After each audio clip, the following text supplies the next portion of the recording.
Hello and welcome to Thought for March the 18th.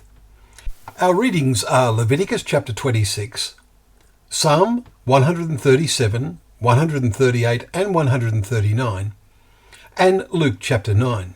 And our thought is, Search me, O God, and know my heart. Thinking upon our quote in Psalm 139 today brought to mind a conversation I had with the late Brother David Caudry, who recounted a picture from his childhood in Britain during World War II. He says, I remember searchlights as a boy. Beams of light would sweep across the sky from near where I lived. They were searching for enemy planes.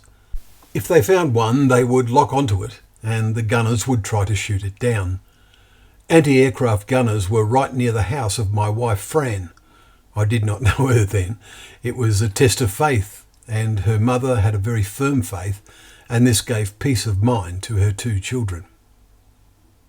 As I remember and was reminded by this conversation, as I read this reading today of Psalm 139, we read, O Lord, you have searched me and known me. You know when I sit down and when I rise up. You search out my path, verses 1 to 3. But the psalmist David realizes that God's power to search and to see extends far beyond what we do physically. He writes, You discern my thoughts from afar, even before a word is on my tongue, verse 4. Young people today would describe as awesome the thought that God knows our thoughts before we even put them into words. That really is a searchlight on the mind. We cannot limit the meaning to David personally.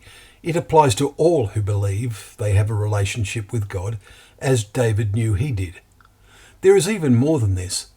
David has an inspired perception of God's all-embracing creative work. We read, For you formed my inward parts. You knitted me together in my mother's womb. I praise you, for I am fearfully and wonderfully made. Your eyes saw my unformed substance. Verses 13, 14 and 16. Today, clever men have unravelled most of the secrets of DNA and the human genome. So how remarkable it is that David was inspired to write 3,000 years ago about his unformed substance, that is, his DNA. Finally, note how the word search occurs again at the climax of the psalm. Search me, O God, and know my heart. Try me and know my thoughts, and see if there be any grievous way in me, and lead me in the way everlasting. Verses 23 and 24. As we look back on our lives and we listen to the recollections of those who have gone before, do we recognize the times when God tested and tried us? Do you fear to sense God's searchlight on our thoughts?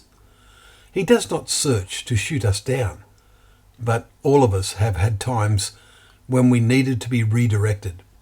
We are straying off course and need to adjust our direction, or even abruptly halt in our tracks, as happened to David on one occasion. Some have ignored God's efforts to redirect them to their prospect of the way of everlasting in grave danger. It was a heart-wrenching experience for David.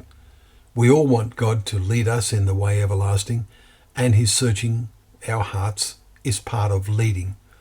But so many are not conscious enough of this. Are you? Well, thank you once again for joining us for Thought for the Day, where together we can open up the pages of God's Word, knowing that Word to be a lamp to our feet and a light to our path.